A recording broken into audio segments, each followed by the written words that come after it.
بسم الله الرحمن الرحيم.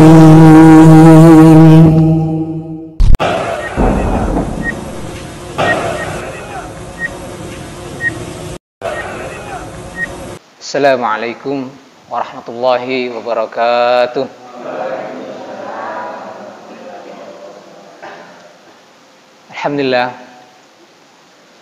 Alhamdulillahirabbil alamin. Wa bihi nasta'inu ala umurid dunya waddin. Allahumma salli wa sallim wa barik ala nabiyyina Muhammadin wa ala alihi wa ashabihi ajma'in. Amma ba'du. Ikhwani fillah, jamaah salat maghrib Masjid Al-Akhlaq. Masih ingat tentang hadis yang kemarin kita bahas tentang dua orang yang man huwa mani la yashba'ani, pendek hadisnya. Man huwa mani la yashba'ani, talibul ilmi wa talibud dunya. Ada dua kelompok orang tidak pernah kenyang. Yang pertama talibul ilmi, yaitu penuntut ilmu. Yang kedua talibud dunya. Terbukti boten hadis ini ucapan Rasulullah ya. Nggih, terbukti. Sangat terbukti. Kita bisa menyaksikan bagaimana talibul ilmi, orang-orang yang mengejar ilmu itu luar biasa. Mereka semua itu adalah pencari ilmu, mengharap keberkahan dari majelis ilmu. Juga kita tahu, kita menyaksikan sendiri bagaimana orang pencari dunia itu luar biasa juga. Mati-matian mereka.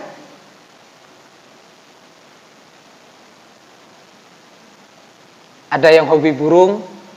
Nah, hobi burung itu harganya jutaan. Dibeli. Sudah punya 2 ekor, 3 ekor. Tambah lagi. Hobi burung. Itulah talibud dunia. Terbukti apa yang disampaikan oleh Rasulullah 1400 tahun yang lalu. Bahwasanya dua orang ini, dua kelompok, dua tipikal orang ini tidak pernah kenyang. Semoga kita termasuk kelompok yang pertama. Ya. Karena kita pertemuan yang kemarin kita sudah mengkaji apa saja yang membuat ilmu itu unggul. Kedudukan ilmu dalam Islam itu, ya masih saya review sedikit ya. Kedudukan ilmu itu sangat mulia, bisa mengangkat derajat kedudukan manusia itu bukan hanya 1 derajat, walakin darajat, beberapa derajat. Dalam surat Al-Mujadalah ya, yarfa'illahu alladzina amanu minkum walladzina utul ilma darajat.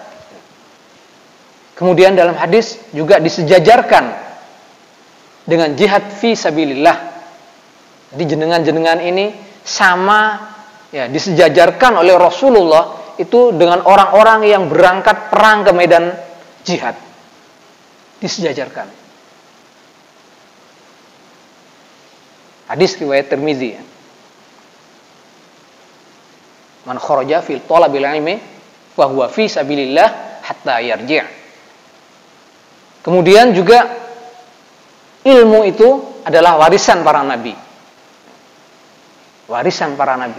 Nabi-nabi, Rasulullah dan para nabi-nabi yang lain itu mewariskan ilmu. Jadi warisannya bukan harta. Harta itu adalah warisan Fir'aun dan Qarun dan para raja-raja. Raja-raja itu warisannya adalah harta. Jadi kita duduk di sini adalah menerima sedang antri pembagian warisan ini. Pembagian warisan. Tapi warisan dari para nabi dan para ulama. Kemudian kedudukan yang lain, bahwa ilmu adalah salah satu jalan pintas menuju surga. Jalan pintas menuju surga. Majelis ilmu ini adalah jalan pintas menuju surga. Hadis riwayat Muslim ya. Juga majelis ilmu ini, majelisnya diumpamakan taman-taman surga sama Rasulullah. Hadis riwayat Tirmizi.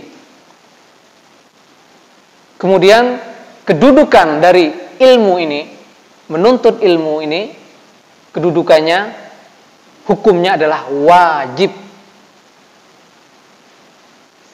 Thalabul ilmi fardhatun ala kulli muslim. Bukan sunnah, tapi wajib. Kemudian juga sebagai pembeda, ilmu ini sebagai pembeda antara orang jahil dan orang alim. Di sini saya akan menyampaikan ada beberapa ibroh yang mungkin bisa kita ambil dari para ulama-ulama kita. Bagaimana ulama-ulama kita dulu itu berjuang untuk menghadiri majelis ilmu. Abul Aliyah ini nama aslinya Rufai' bin Mihran Al-Basri. Al-Basri artinya itu orang Basra, orang Basra. Orang Basra itu Iraknya. Sekarang itu Irak, Basra. Sebenarnya beliau ini adalah hidup di zaman Rasulullah sebenarnya. Tapi beliau tidak termasuk sahabat karena waktu zaman Rasulullah belum memeluk Islam.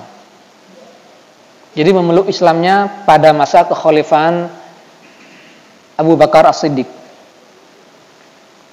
Jadi beliau termasuk kelompok tabi'in berarti.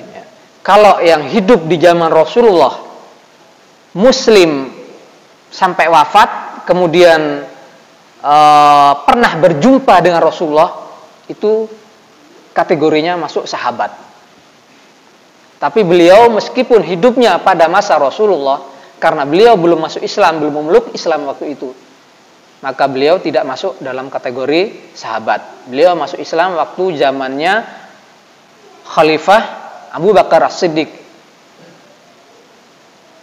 Dia masuk tabi'in. Tapi beliau belajar langsung dari sahabat setelah masuk Islam. Ya. Jadi beliau belajar langsung dari Ubay bin Ka'ab, Zaid bin Sabit, dan Ibnu Abbas. 3 orang sahabat luar biasa ini. Ibnu Abbas banyak meriwayatkan hadis tentunya. Zaid bin Sabit, seorang mujahid yang luar biasa, yang meninggal ya gugur di medan tempur. Juga Ubay bin Ka'abnya. Beliau juga Abul Aliyah ini pernah setoran Al-Quran langsung kepada Umar bin Khattab. Jadi menyetorkan bacaannya. Sebagaimana ungkapannya yang diriwayatkan oleh Ad-Daruqutni. Aku membaca Al-Quran kepada Umar bin Khattab 4 kali. Luar biasa kan ini. Waktu zamannya Rasul belum menerima hidayah, pada akhirnya sempat talaki 4 kali bertemu dengan Umar bin Khattab. Nah, Abul Aliyah ini juga termasuk orang yang sangat berhati-hati. Makanya dijuluki selain ulama dia al-wara', ulama yang sangat berhati-hati. Karena apa? Ketika dia mau mencari guru, mau berguru, dia datangi seorang tersebut, kemudian dia perhatikan sholatnya. Kalau benar-benar orang itu mendirikan sholat dengan betul, maka dia datang dan menuntut ilmu sama dia. Tapi ketika dilihat sholatnya aja udah nggak betul, tidak sungguh-sungguh, tidak betul-betul mendirikan sholat, maka dia langsung pulang dan tidak mendengarkan satu patah kata pun. Abul Aliyah ini pernah melakukan suatu perjalanan yang dinukil oleh Khatib Al-Baghdadi dalam kitab Al-Kifayah. Abul Aliyah berkata, kami pernah mendengar riwayat, ya kalau nggak salah, insya Allah kalimatnya, kunna nasma'u al-ahadits minas sahabah.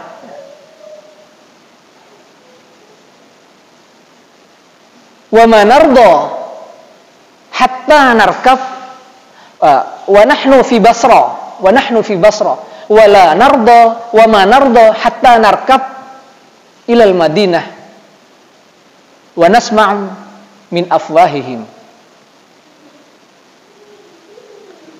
Kami pernah mendengarkan riwayat dari sahabat. Ini kan kelompok tabi'in ya, ini ya.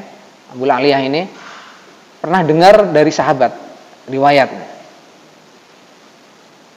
Dan kami sedang berada di Basra, berada di Irak.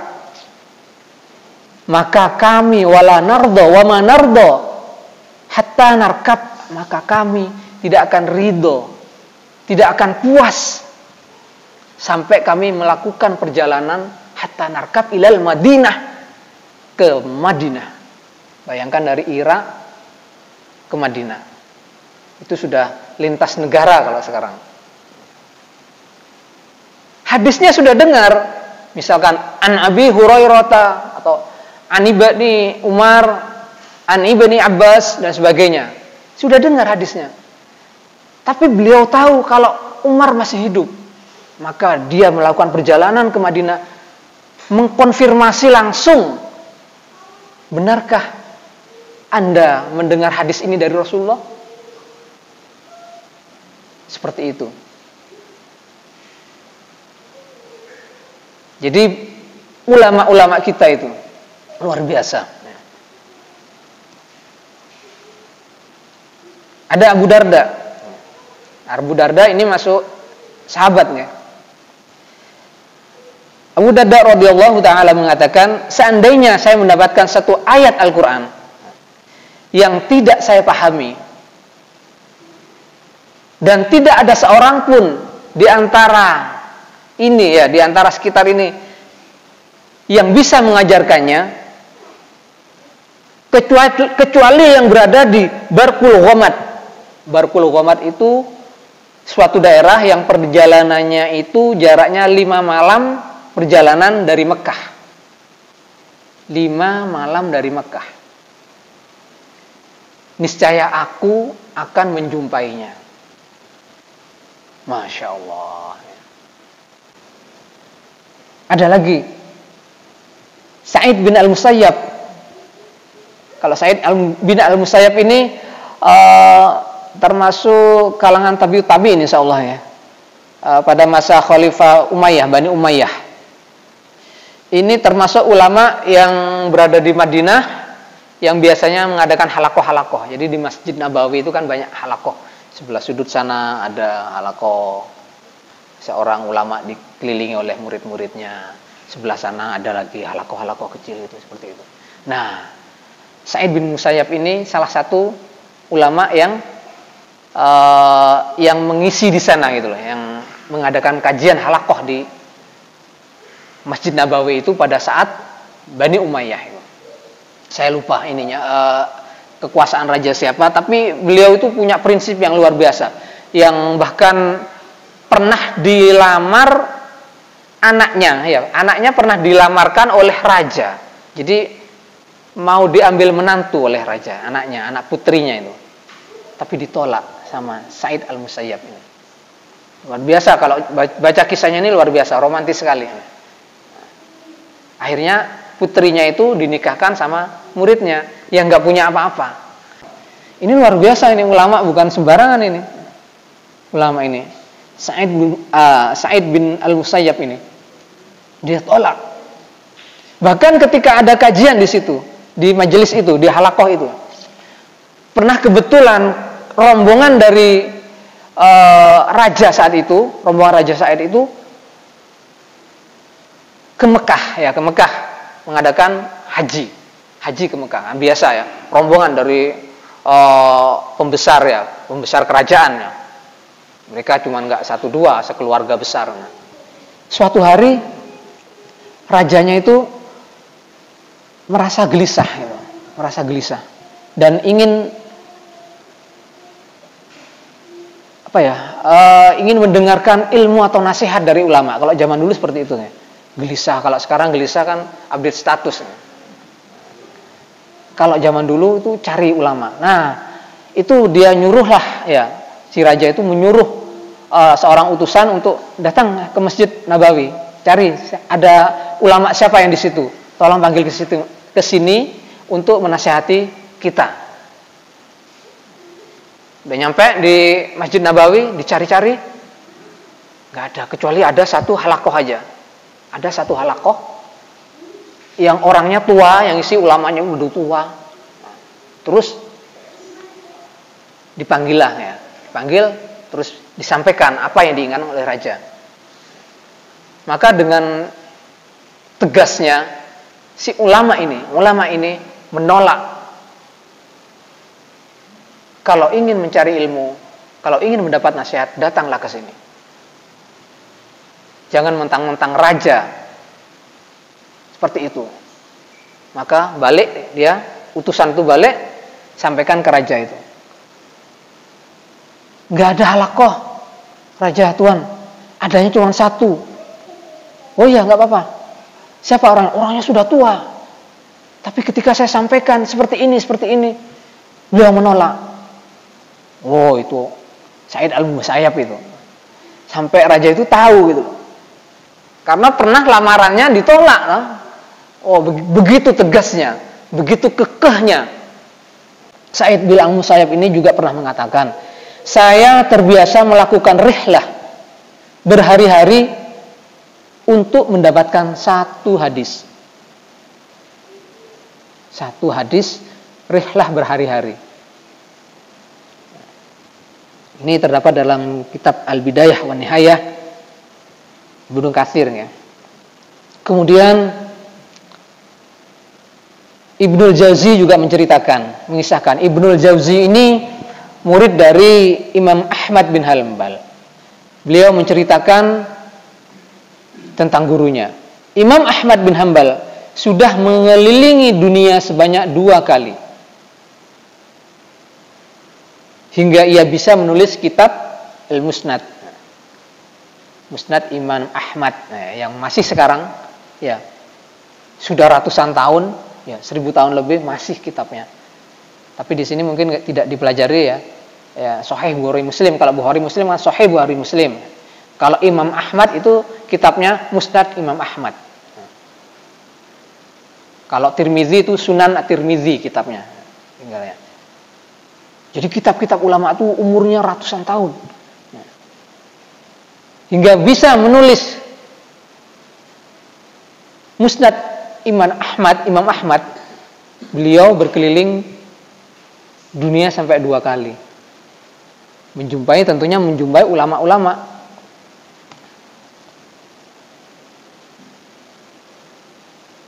Imam Baqi bin Makhlad melakukan rihlah 2 kali dari Mesir ke Syam. Mesir ke Syam. Syam itu sekitar Suriah yang sekarang perang.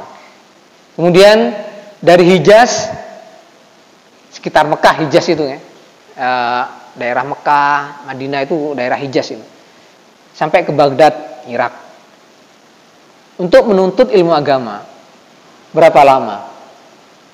Rihlah yang pertama selama 14 tahun.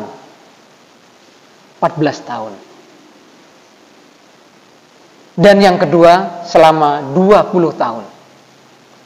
Totalnya 20 tambah 14, 34 tahun. Meninggalkan kampung halamannya. Saudaraku, jamaah Masjid Al-Akhlaq, kalau kita termasuk orang-orang yang semacam ini, Masya Allah, luar biasa.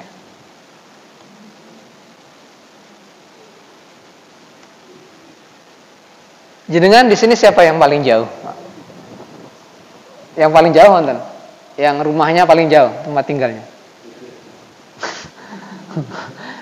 Oke, bener Pak. Artinya likur, oke.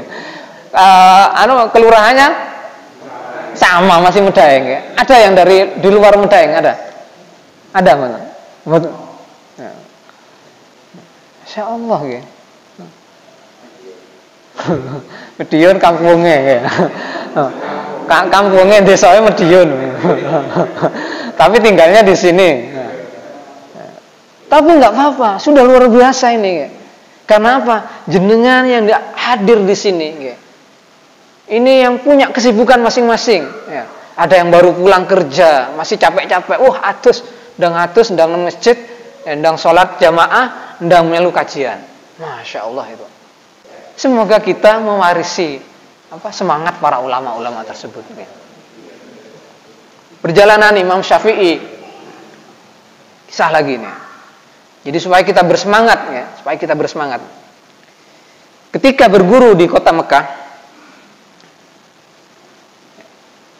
Imam Syafi'i diperintahkan oleh gurunya, wahai Muhammad, pergilah ke Madinah. Panggilannya Muhammadnya, Muhammad bin Idris, insya Allah namanya. Pergilah ke Madinah berguru lagi. Itu luar biasanya ya ulama zaman dulu. Ketika merasa ilmunya sudah habis, muridnya kuwi golek guru liya. Kuwi ngaji ning kono. Kuwi guru ning kono, mondok ning kono. Seperti itu. Ilmuku sudah habis. Habis semua, bahkan sudah kuajarkan kepadamu. Maka Imam Syafi'i pun menuruti perintah sang guru. Dan beliau berpamitan dengan ibunya. Berkatalah sang ibu, pergilah engkau menuntut ilmu di jalan Allah. Kita akan berjumpa nanti di akhirat. Masya Allah ini. Kalau kita akan berjumpa nanti bulan depan. Kok ketemu neng kono, kok tak tili aneh, kok apa mondok, kok tak tili aneh bulan ngarep atau pertengahan semester balik. Ini kita berjumpa kelak di akhirat. Berarti ibunya sudah ikhlas jikalau Imam Syafi'i ini tidak pulang lagi. Berangkatlah ke Madinah. Berangkat ke Madinah. Di Madinah beliau berguru pada Imam Malik. Imam Malik. Tak butuh waktu lama. Memang Imam Syafi'i ini terkenal cerdasnya luar biasa. Bahkan kalau baca buku, baca kitab, itu yang sebelah tuh harus ditutup. Kalau enggak, yang sebelah juga hafal juga. Yang enggak dibaca. Ini kan kitab seperti ini. Dia baca halaman yang kanan. Ini yang kiri harus ditutup. Kalau enggak, ini hafal juga. Luar biasa Imam Syafi'i. Tapi ya ibunya seperti itu, ibunya memang. Kadar keikhlasannya bukan sekedar ikhlas lagi, tapi benar-benar anaknya dihibahkan untuk Allah, di jalan Allah. Jadi tak butuh waktu lama, Imam Syafi'i langsung menyerap ilmu yang diajarkan oleh Imam Malik. Bahkan konon ceritanya kitab Al-Muwatta yang tebalnya segini, monggo jenengan kalau mau browsing kitab Al-Muwatta karya Imam Malik gitu. Itu dihafalkan oleh Imam Syafi'i dalam waktu 1 malam. 1 malam. Luar biasa.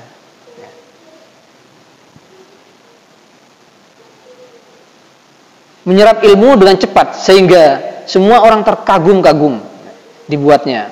Jadi orang-orang masa itu juga, orang-orang yang luar biasa cerdas dan penghafal, semua itu kagum terhadap Imam Syafi'i. Pada saat itu merupakan ulama tertinggi di Madinah. Termasuk sang guru ya, yang gurunya. Yang udah termasuk ulama yang tertinggi di Madinah. Imam Syafi'i pun menjadi murid kesayangan dari Imam Malik. Imam Syafi'i kemudian mengembara ke Irak dan menimba ilmu di sana. Kemudian berguru kepada murid-murid Imam Abu Hanifah, Imam Ahmad bin Hambal yang paling muda, kemudian gurunya adalah Imam Syafi'i, kemudian gurunya Imam Syafi'i itu Imam Malik, gurunya Imam Malik itu Imam Hanafi. Imam Hanafi ini kalangan tabi'in yang ini. Ya.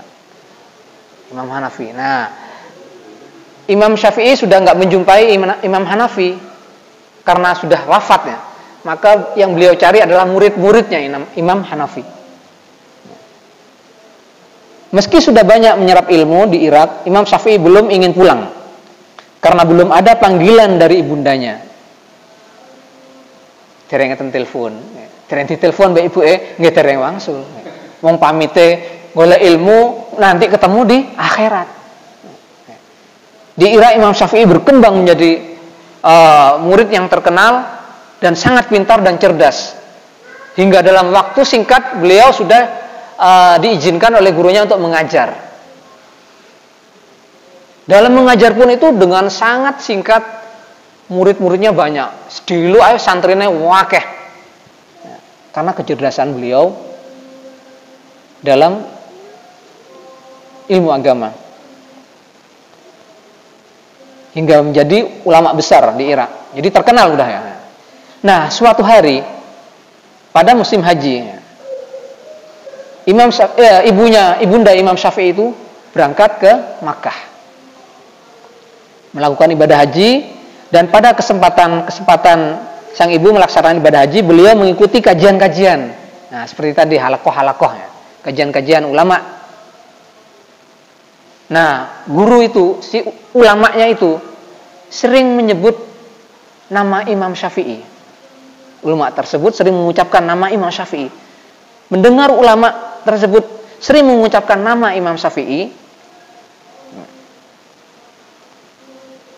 setelah kajian ibu bertanya, ibunya Imam Syafi'i, "Wahai Syekh, siapakah Muhammad bin Idris Asy-Syafi'i yang Anda maksud itu?" Sang ulama pun menjawab, "Imam Syafi'i adalah guru saya sewaktu di Irak." Sang ibu penasaran bertanya lagi, "Muhammad bin Idris Asy-Syafi'i yang manakah yang Anda maksud?" Ulama tersebut menjawab bahwa ia merupakan ulama besar berasal dari kota Mekah. Maksudnya dulunya sempat belajar di Mekah. Sang ibu pun terkejut mengetahui bahwa guru ulama ini adalah anaknya. Jadi anak yang beliau lepas dulu itu untuk berguru sekarang jadi ulama besar di Baghdad. Kemudian sang ulama menyampaikan kepada ibunya Imam Syafi'i bahwa ia ingin berpesan apa kepada anaknya. Sang ibu pun menjawab bahwa ia telah memperbolehkan sang anak untuk pulang ke rumahnya. Nah, setelah jadi ulama besar, ya ketemu zaman dulu gak ada handphone, ya, dereng enten WA, ya. Jadi ya ketemunya, oh sampean kenal niki, oh nggih niku. Nah seperti itu zaman dulu. Sesampainya di Irak, sang ulama yang tadi langsung menyampaikan pesan ibu tersebut kepada sang guru Imam Syafi'i. Dan mendengar kabar tersebut langsung bergegas, karena ibunya yang memanggil. Langsung bergegas untuk pulang ke Mekah. Mendengar kabar sang imam mau pulang, nah, karena ini sudah menjadi ulama besar, dan pada saat itu penghargaan terhadap ulama itu luar biasa ya, karena masa-masa kejayaan Islam ya, ulama itu luar biasa dihargainya. Maka ketika Imam Syafi'i berpamitan, niki murid-muridnya itu nyangoni. Bagaimana beliau sudah dapat ilmu ya. Bukan hanya murid-muridnya, bahkan dari pemerintah setempat juga seperti itu ya, karena sudah menjadi ulama besar ya. Menjadi ulama besar di Irak, ia menerima bekal yang sangat banyak, bahkan ratusan unta yang diterimanya dari masyarakat dan murid-muridnya. Jadi masyarakat tidak rela ada satu ulama besar yang meninggalkan, maka disangoni. Sampainya sang imam di pinggir kota Mekah, ia pun meminta sang murid untuk memberitahu bahwasanya ia telah berada di pinggir kota. Sang ibunya bertanya pada muridnya ini yang diutus ini, apa yang dia bawa? Sang murid pun menjawab dengan bangganya bahwa sang Imam Syafi'i ini membawa ratusan ekor unta dan harta lainnya. Kalau ibu di sini mendengar anaknya pulang bawa Innova, seneng buatan bu. Nah, bawa Innova sama bawa oleh-oleh sak truk, seneng buatan bu. Ya seneng ya. Manusiawi Bu, mboten keliru Bu. Jenengan sanes ibu Imam Syafi'i. Tapi ibunya Imam Syafi'i apa yang dia lakukan? Apa yang beliau lakukan? Mendengar itu, mendengar Imam Syafi'i membawa ratusan onta, sang ibu pun sangat marah. Dan ia tidak memperbolehkan lagi dia pulang. Masya Allah, Allahu Akbar. Ojo boleh gue, nek gue unta. Ojo boleh. Seperti itu, kurang lebih ya bahasa ininya ya. Terjemahan bebasnya seperti itu. Gak foto aku. Dan dengan rasa bersalah, sang murid akhirnya kembali menjumpai Imam Syafi'i. Kembali menyampaikan bagaimana kemarahan ibunya itu. Mendengar berita itu, sang imam sangat takut. Luar biasa ini. Ilmunya tinggi, taatnya kepada ibu. Seperti itu. Akhirnya apa? Akhirnya dipanggil orang-orang miskin yang berada di situ. Dibagikan harta itu semua. Onta semuanya. Dan hartanya dibagi. Hingga yang tersisa adalah kitab-kitab. Jadi kitabnya selama sudah bertahun-tahun beliau berguru dari Makkah ke Madinah, kemudian ke Basra, ke Irak, ketiga kota ya.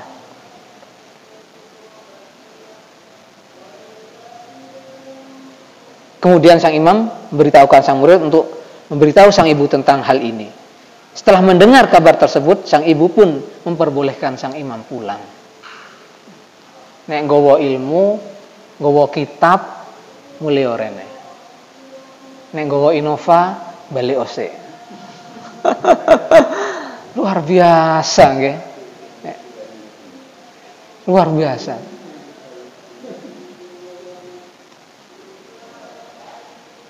Ulama kita itu ya, luar biasa. Ada beberapa kisah lagi ini. Lebih-lebih lagi ini perjuangan Syekh Abdul Qadir Jailani, tapi ini mungkin lain kali ya.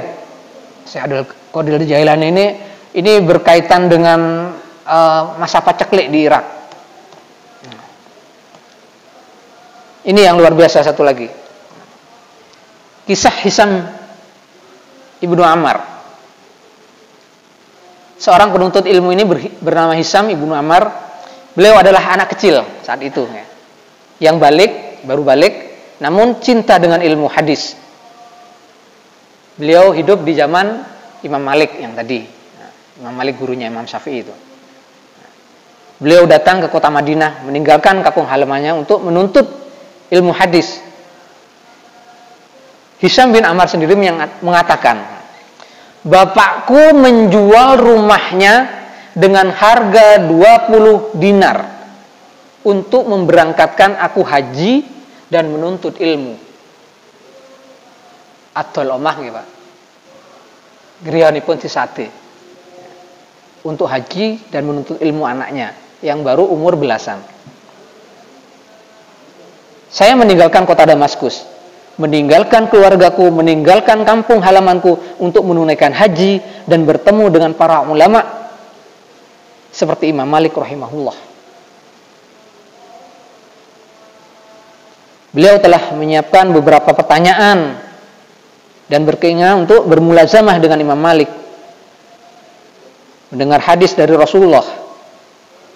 Maka beliau masuk ke dalam majelis Imam Malik. Imam Malik, jika ada seseorang yang datang ke rumahnya, beliau mengutus pembantunya untuk menanyakan tujuannya. Kalau zaman sekarang mungkin sowan kiai, yang sowan kiai. Tujuannya untuk apa? Kalau tujuannya hanya untuk berkunjung, sowan tok, ya maka dipersilahkan seperti tamu selayaknya. Tapi kalau tujuannya untuk belajar hadis, maka disuruh untuk mandi dulu, ganti baju yang bagus, pakai pakaian yang bagus, sebagai penghormatan terhadap hadis Rasulullah SAW. Jadi boten sembarangan. Aduh sosek salino pambik lambus yang apik, pakai parfum dan sebagainya. Pantaskan diri Anda untuk mendengarkan hadis dari Rasulullah. Adzan ya. Kita lanjutkan sedikit. Ketika itu Hisam bin Ammar ini akhirnya masuk ke dalam majelis itu, yang majelis itu harusnya untuk majelis orang dewasa. Barangkali belum ada majelis lain yang waktunya untuk anak-anak, tapi beliau anak kecil ini tadi masuk aja nyelonong. Akhirnya disuruh keluar dulu. Tapi beliau memaksa lagi untuk hadir, untuk duduk di situ. Akhirnya disuruhlah muridnya, salah satu muridnya untuk tolong arek iki tok nosik. Barangkali saya nggak tahu ya bahasa terjemahan bebas, keluar dulu aja. Nah, terus kemudian sama muridnya itu ternyata dipukul dia di luar itu, dipukul sampai 15 kali cambuk supaya untuk memberi efek jera. Nah, beliau akhirnya, anak kecil itu nangis, sedih sekali. Udah jauh-jauh duduk di majelis ilmu itu tujuannya untuk belajar hadis, malah disuruh keluar, malah dipukul oleh santri yang lain, santri seniornya. Dipukul sampai 15 kali. Ketika nangis, akhirnya sang imam datang. Imam Malik menghadirinya. Kenapa kau menangis? Ini gara-gara engkau, wahai imam. Saya jauh-jauh dari negeri saya, meninggalkan kampung halaman saya. Ayah saya menjual rumahnya untuk saya belajar di sini, untuk mendengarkan hadis dari engkau, wahai imam. Tapi engkau perlakukan saya seperti ini. Demi Allah saya tidak ridho. Namanya ulama, ya. Ketika ada orang yang terzolimi, ini urusannya akhirat. Ketika orang yang terzolimi ini tidak ridho, meskipun beliau Imam Malik itu ulama besar, pasti nanti di akhirat ada tagihannya, notanya ada nanti di tagihannya, karena menzolimi, meskipun yang dizolimi anak kecil. Maka apa yang kau mau, wahai anak muda? Karena murid Anda memukul saya 15 kali, maka tolong ajarkan 15 hadis kepada saya. Masya Allah. Kalau sekarang murid dipukul, lapor ke polisi, lapor bapaknya lapor polisi, dijewer, disetrap. Murid-murid zaman sekarang, makanya ilmunya nggak barokah zaman sekarang itu. Titelnya tinggi, kelakuannya seperti itu. Beda sama ulama kualitasnya.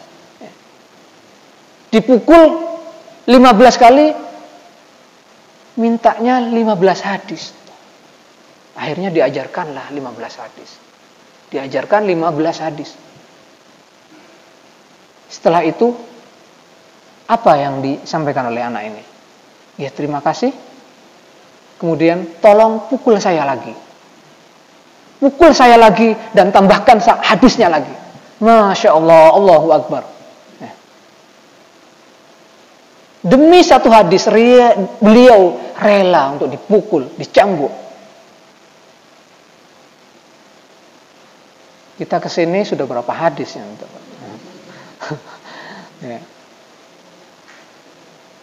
Luar biasa. Ya. Jadi kalau kita tahu perjuangan ulama-ulama kita itu untuk mendapatkan ilmu agama, ilmu tentang hadis, tentang Al-Quran, maka kita insya Allah tidak akan lagi bermalas-malasan. Ini sebagai renungan, sebagai renungan yang terakhir. Ya. Ulama-ulama kita, para salafus soleh, dibela-belain, meninggalkan kampung halamannya, berjalan sampai berhari-hari. Ada yang menjual rumahnya. Bahkan dalam satu kisah ulama lain, ada yang menjual gentengnya, ada yang menjual baskom ibunya, hanya untuk belajar hadis.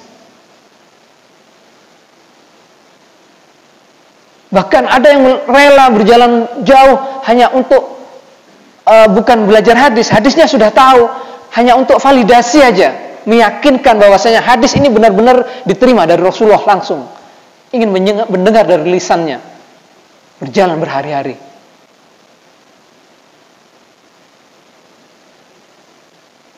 Mereka rela. Apakah kita lebih pintar daripada ulama itu? Apakah kita lebih alim dari ulama-ulama itu? Berapa kitab yang sudah kita tulis? Jangankan menulis, membaca aja belum lulus satu kitab. Berapa kitab? Saudaraku, pada zaman ini, zaman kita ini, semua sudah dipermudah. Akses informasi dari WA. Wow, hari ini ada kajian. Bahkan diumumkan barangkali oleh takmir, hari ini ada kajian. Jam sekian. Ba'da maghrib misalkan, atau ba'da subuh, atau kapanpun itu. Ada kajian. Mudah aksesnya. Jarak dari rumah ke masjid mudah dan sangat dekat. Jalan kaki bisa, pakai sepeda bisa, motor ada. Bahkan kalau tidak ada motor, Gojek gampang pesan. Zaman sekarang mudah sekali. Lantas apa lagi yang mau jadi alasan kita untuk tidak berangkat ke majelis ilmu? Apa? Sebagai renungan, monggo. Monggo, semoga kita menjadi kelompok yang pertama tadi. Ya, saya tutup lagi ya dengan manhumani la yashba'ani, talibul ilmi wa talibud dunia. Ya, kelompok dua orang tadi. Semoga kita menjadi kelompok orang-orang yang haus akan ilmu. Yang dimana kita mendengar di mana ada kajian ilmu, kita berusaha mendatanginya. Barakallahu fikum. Wassalamualaikum warahmatullahi wabarakatuh.